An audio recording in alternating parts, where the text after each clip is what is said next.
had he done to make him fly the land? You must have patience, madam. He had none. His flight was madness. When our actions do not, our fears do make us traitors. You know not whether it was his wisdom or his fear. Wisdom! To leave his wife, to leave his babes, his mansions and his titles in a place from whence himself does fly. He loves us not. He wants the natural touch. For the poor wren, the most diminutive of birds, will fight her young ones in her nest against the owl. All is the fear, and nothing is the love. As little is the wisdom when the flight so runs against all reason. Dearest coz, I pray you, school yourself. But for your husband, he is judicious, noble, and wise, and knows the fits of the season. I must take my leave from you. It will not be long until I return again. Sweet cousin.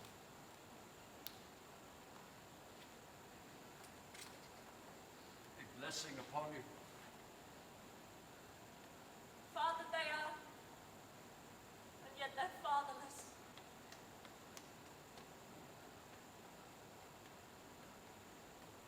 Am I so much a fool that I should stay longer? It would be my disgrace and your discomfort. I must take my leave at once.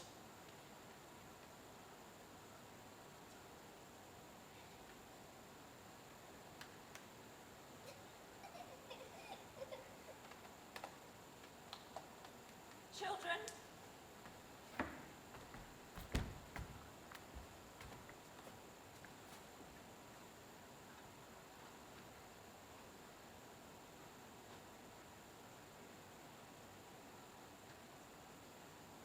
your father's dead.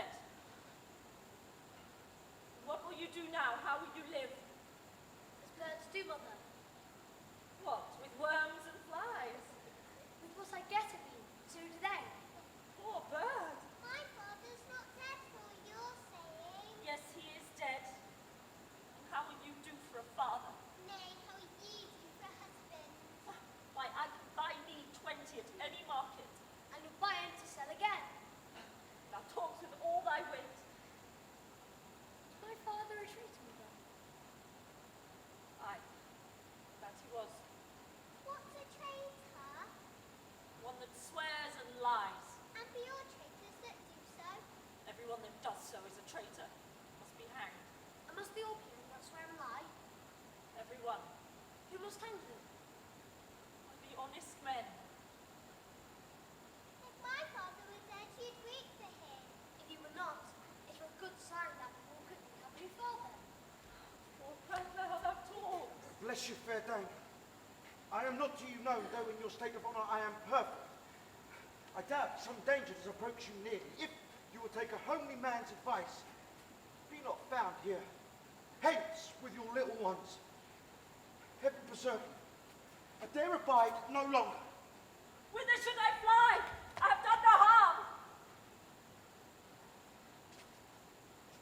But I remember now I am in this earthly world, where to do harm is often laudable. To do good sometime accounted dangerous folly. Why then, alas, do I put up that womanly defence to say I have done no harm? What are these faces? Where's your husband? I hope in no place so unsanctified where such as thou mayest find him. He's a traitor. That light! Villain! You fool! Child! Look away!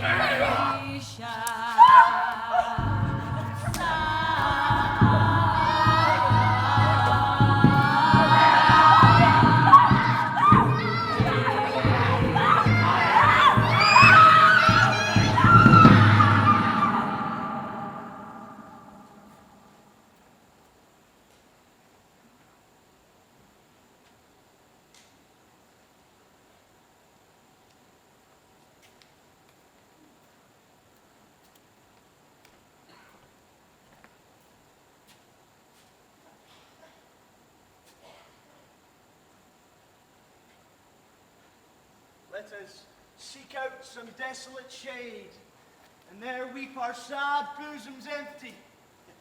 Let us rather hold fast the mortal sword, and like good men bestride our downfall birthday. Each new morn, new widows howl, new orphans cry, new sorrows strike heaven on the face. This tyrant, whose sole name blisters our tongues, was once thought honest. You have loved him well, though he hath not touched you yet. I am young, but something you may deserve of him through me and wisdom, to offer up a weak, poor, innocent lamb to appease an angry god. I am not treacherous. But Macbeth is. A good and virtuous nature may recoil in an imperial charge, but I shall crave your pardon for what you are. My thoughts cannot transpose. I have lost my hopes. Perchance even know where I did find my doubts. Why, in that rawness, left you wife and child? Those precious motives, those strong knots of love, without leave-taking? Oh, I pray you, let not my jealousies be your dishonours, but mine own safeties. You may be rightly just whatever I shall think. Fare thee well, Lord. I would not be the villain that thou think'st, for the whole space that's in the tyrant's grasp, and the rich east to boot. Be not offended. I speak not as an absolute fear of you. I think our country sinks beneath the yoke. Ah, it weeps, it bleeds, and each new day a gash is added to her wounds. But for all this, when I shall tread upon the tyrant's head, or wear it on my sword, yet my poor country shall have more vices than it had before, more supper, and more sundry ways by him that shall succeed. What should he be? It is myself, I mean, in whom I know all the particulars of that vice, so grafted that, when they shall be opened, black Macbeth will seem as pure as snow. Not in the legions of horrid hell could come a devil more damned in evils to top Macbeth. I grant him bloody, luxurious, avaricious, false, deceitful, sudden, malicious, smarting of every sin that has a name. But there is no bottom, none in my voluptuousness. Oh, your wives, and your daughters, and your matrons and your maids could not fill the cistern of my lust and my desire. All continent temperaments would overbear them to oppose my will. Better Macbeth than such a wanton reign. Boundless intemperance in nature is a tyranny, and it hath been the untimely emptying of the happy throne and fall of many kings.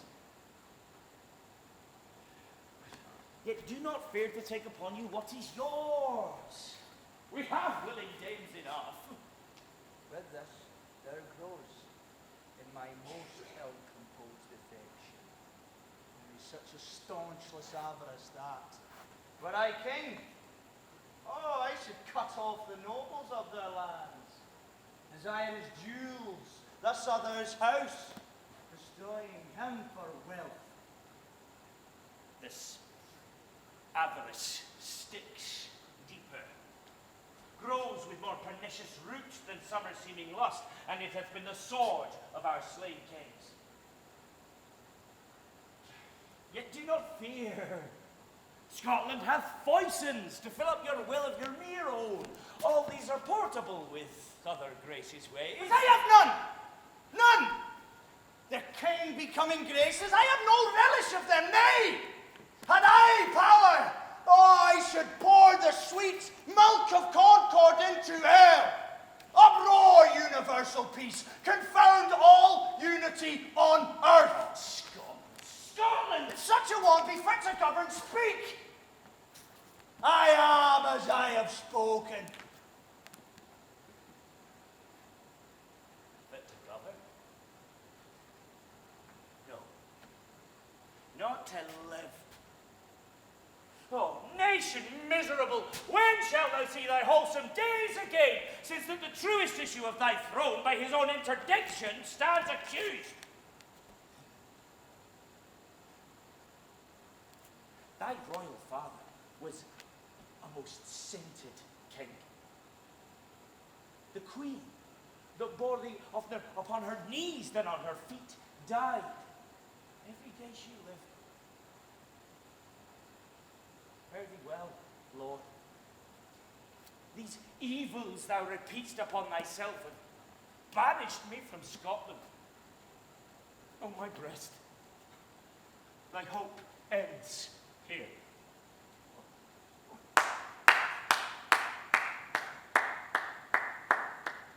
Macduff, this noble passion, child of integrity, hath from my soul wiped the black scruples, reconciled my thoughts to thy good truth and honour. Here abjure the taints and blames I laid upon myself. I am yet unknown to woman, never was forsworn. I've scarcely coveted what was my own. What I am truly is thine. And my poor country's to command.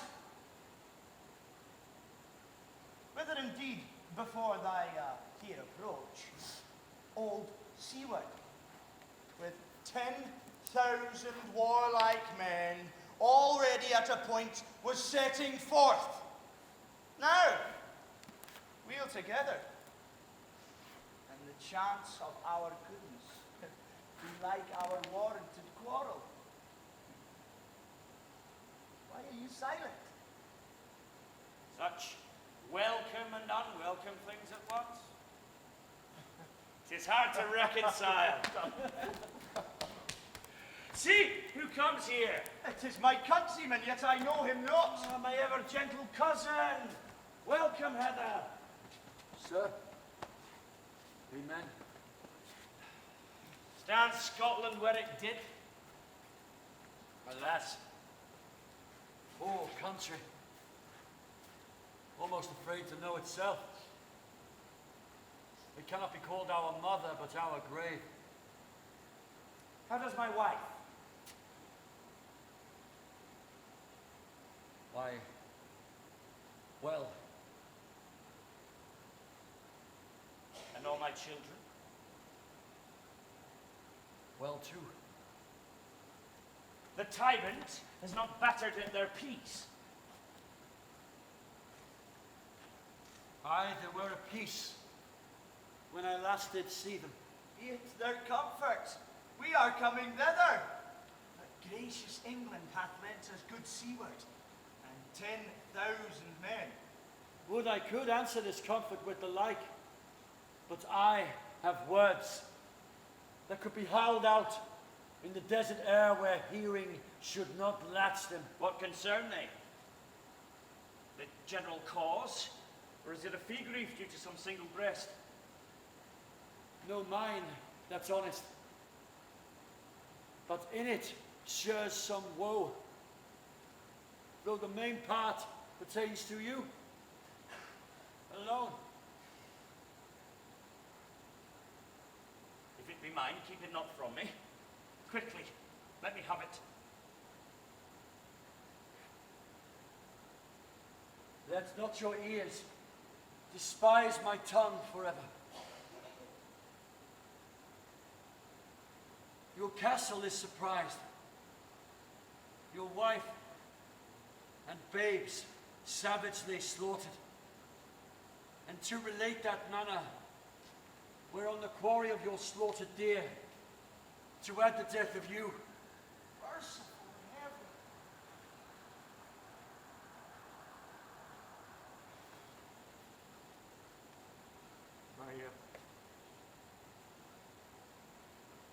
My children, too. It is as I said. And I must be from this. My wife killed, too. Wife, children, servants, all that could be found.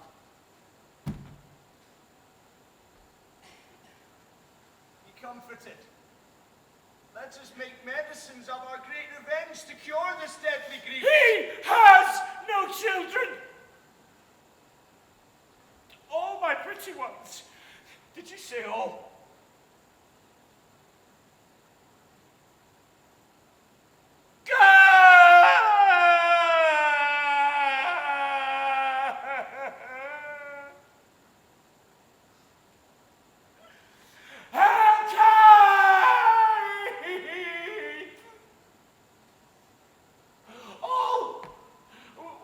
All of my pretty chickens on the dam at one fell swoop. Dispute it like a man. I shall do so.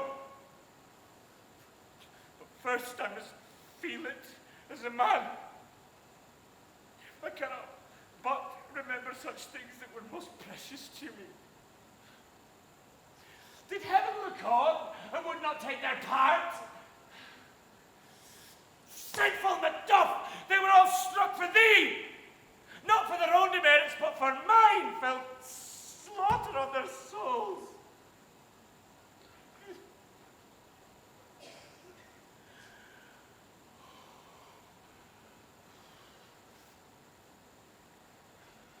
Heaven rest them now. Be this the whetstone of your sword. Let grief convert to anger. Blunt not the heart. Enrage it. Oh, I could play the woman with mine eyes and drag her with my tongue. But gentle heavens, cut short all intermission. Front to front, bring thou this fiend of Scotland and myself. Within my sword length, set him. And if he escape, heaven forgive him too.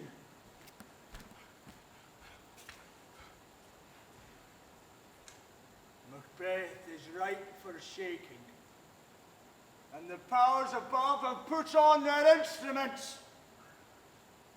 Receive what cheer you may. The night is long that never finds the day.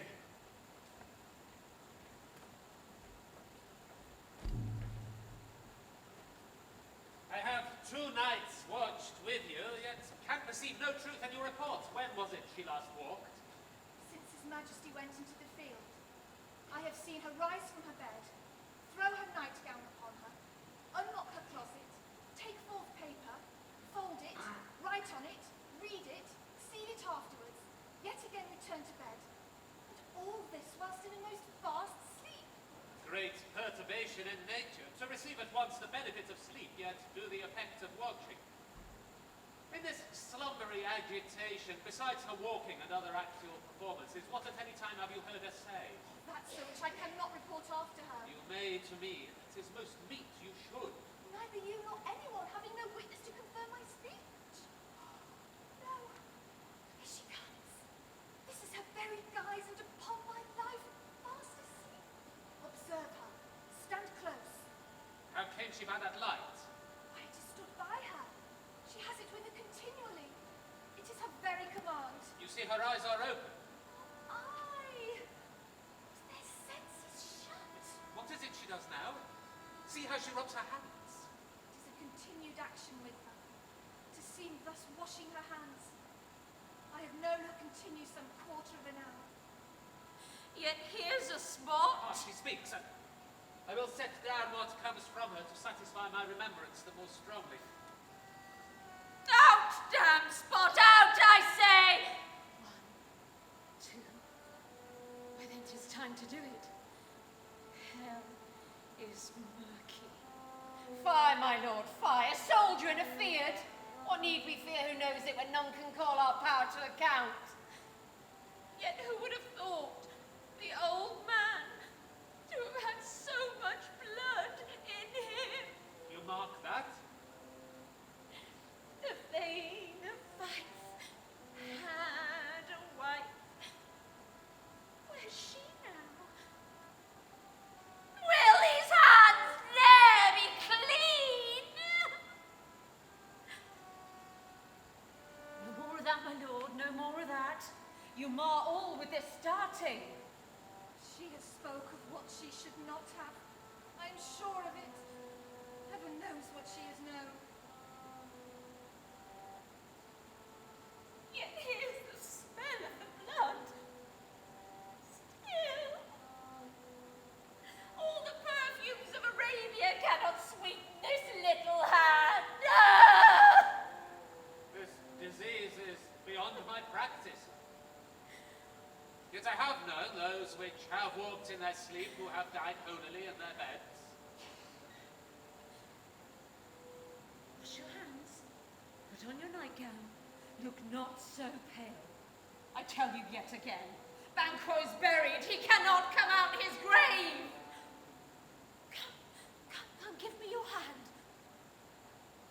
What's done cannot be undone. To bed.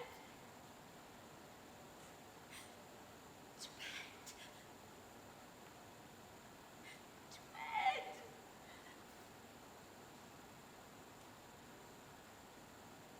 Will she go now to bed? Directly. Foul whisperings are abroad. Unnatural deeds do breed unnatural troubles. Infected minds to their pillows will discharge their secrets. More each she the divine than the physician. God forgive us all.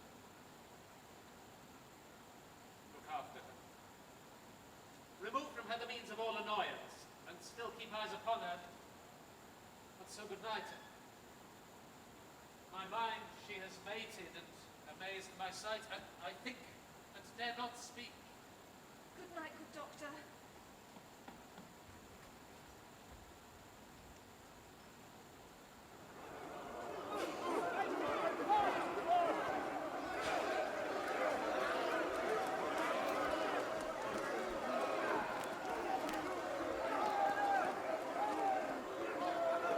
The English power is near, led on by Malcolm, his uncle Siward, and the good Macbeth. Revenge is burning then for their dear causes, which to the bleeding and the grim alone excite the mortified man. Near Burnham Wood shall we well meet them. That way they are coming. I have a file of all the gentry. There is Seward's son, and many unrough youths that even now protest their first of manhood. Meet we the medicine of the sickly wheel, and with him, pour we in our country's purge, each drop of us. For so much as it needs to dew the sovereign flower and drown the weeds. Make we our march towards Burnham for Scotland! Bring me no more reports. Let them fly all. Till Burnham Forest do come to Dunsinane, I cannot taint with fear. What's the boy, Malcolm? Was he not born of woman? The spirits that know all mortal consequences have pronounced me thus. Fear not, Macbeth, for no man born of woman shall e'er have power upon thee. Then fly, false things. Mingle with the English epicures. The mind I sway by and the heart I bear shall never sag with doubt nor shake with fear. For the devil damn thee black, thou cream-faced loon. Where gotst thou that goose load? There are 10,000, my lord. Geese, villain. Soldiers, sir. Go prick thy face and overred thy fear, thou lily-livered boy. What soldier's patch? Death on thy soul! Those linen cheeks of thine are counsellors to fear. What soldiers, white-face? The English forces, so please. Go take thy face hence.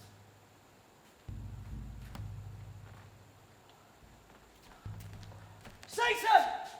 I am sick at heart when I behold. Satan, I say! This push will cheer me ever. Or this seat me now. Satan! What news more? All that's reported is confirmed, my lord. I'll fight till from my bones my flesh be hacked. Bring me mine armor. 'Tis not needed yet. I'll put it on. Give me mine armor. Send out more horses. Stir the country round. Hang those that talk of fear. Give me mine armor. How does thy patience, doctor? Not so sick, my lord, as she is troubled with thick-coming fancies which keep her from her rest. Cure her of that. What? Canst thou not minister to a mind diseased? Pluck out from the memory a rooted sorrow. Raise out the written troubles of the brain, and with some sweet, oblivious antidote, cleanse the stuffed bosom of that pernicious stuff which weighs heavy on the heart. Therein the patient must minister to himself.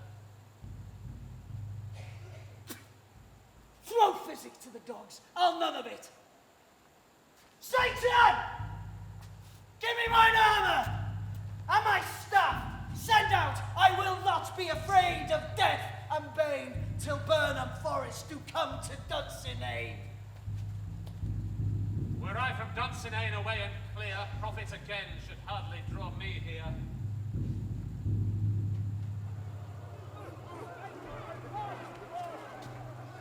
Cousins! I hope the days are near at hand. Our chambers will be safe. We dare take nothing. What wood is this before us? The wood of Burnham. Let every soldier hew him down a bough and bear it before him. Thereby shall we shadow the numbers of our host and make discovery ere in report of us. We learn no other, but the confident tyrant keeps still in Dunsinane and will endure our setting down before it. Says his main hope, for where there is advantage to be given, both the more and less have given him revolt, and none serve with him but constrained things whose hearts are absent too. Let our just censures attend the true event, and put we on industrious soldiership. The time approaches that will, with due decision, make us know what we shall say we have and what we owe. And towards that end, advance the war!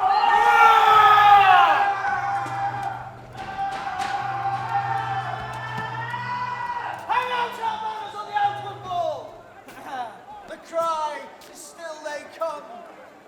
Our castle strength will laugh a siege to scorn. Here, let them lie till famine and the age eat them up.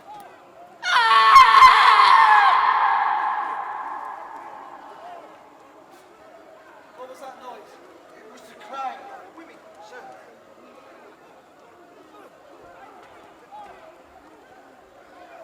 I had almost forgot the taste of fear. Time was when my senses cooled to hear a night shriek, and my fell of hair would utter dismal treaties rouse and stir as life were empty. I supped full with horrors, dying as familiar to my slaughterous thoughts cannot once start me. Wherefore was that cry? The queen, my lord, is dead.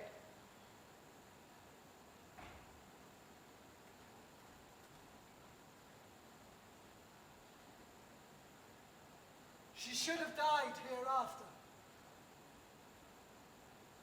There would have been a time for such a word.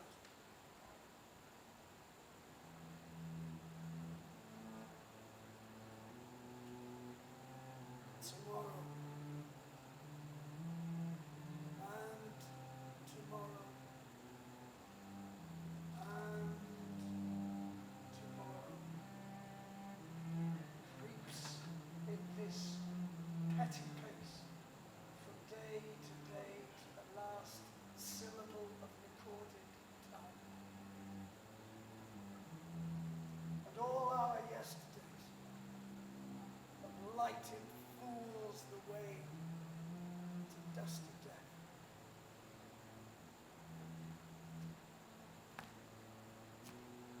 Out. Out, brief candle.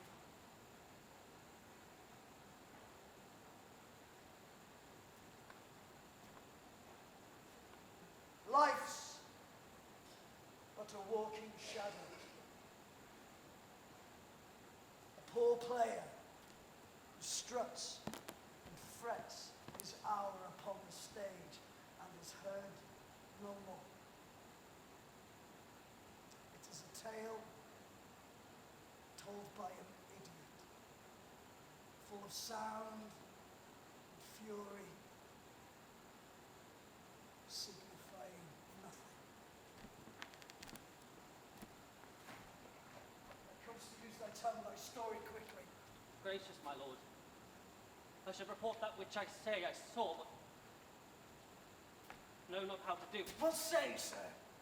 As I did my watch upon the hill, I looked towards Burnham, and anon methought the wood began to move. Liar and slave. Let me endure your wrath, if be not so. Within 3 mile may you see it coming, I say, a moving grove. If thou speakst false, upon the next tree shalt thou hang alive till famine cling thee. If thy speech be sooth, I care not if thou do for me as much.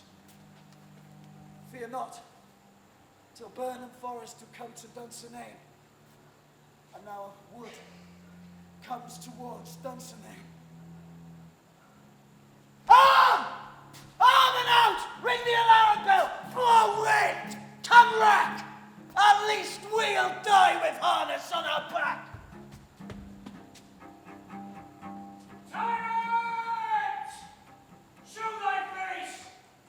If thou beest slain by no stroke of mine, my wife and children's ghosts will haunt me still. I cannot strike at wretched curds whose arms are hired to bear their staves. Either thou, Macbeth, or else my sword with an unbattered edge. I see the gain undeeded. Turn, hellhound, turn.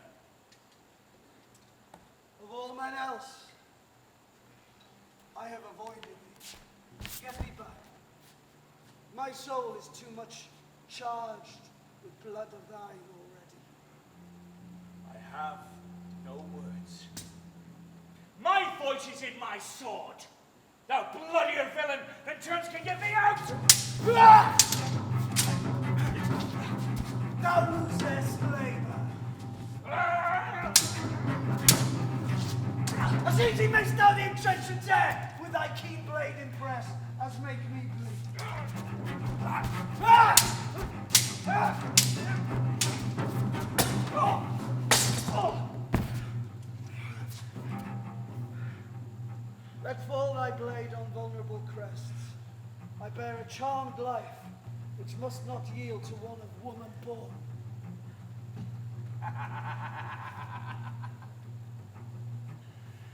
Despair thy charm, and let the angel whom thou still hast served tell thee Macduff was was from his mother's womb untimely ripped.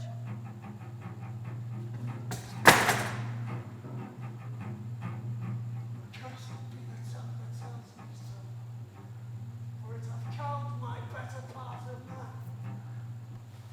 And be these juggling fiends no more believe, that palter with us in a double sense, that keep the word of promise to our ear, but break it to our hope. I'll not fight with thee. Then yield thee, coward, and live to be the show and gaze of the time.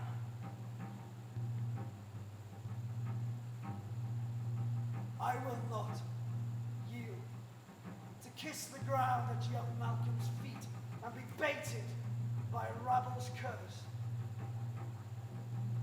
Your Burnham Forest become to Dunsinane, and thou, opposed being of no woman born, yet I will try the last.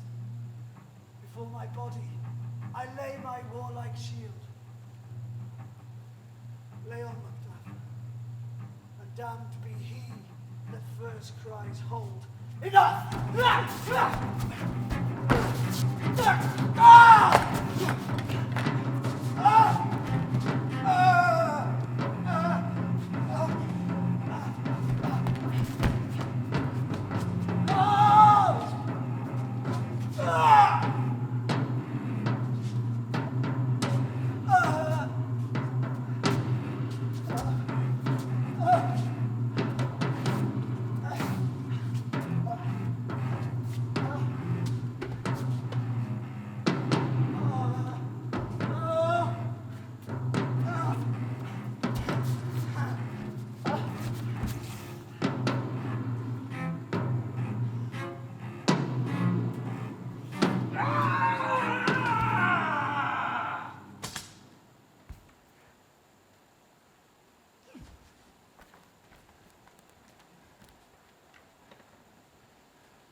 Hail, King, for so thou art. Behold, where lies the usurper's cursed head.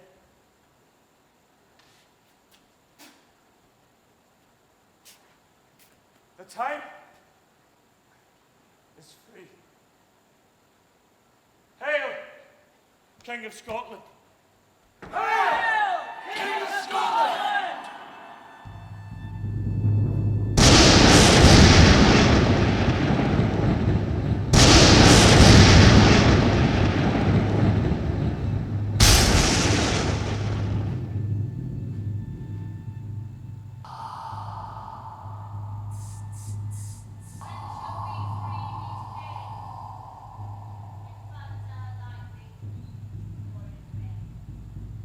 When the hurly-burly's done, when the battle's lost and won, upon the heath,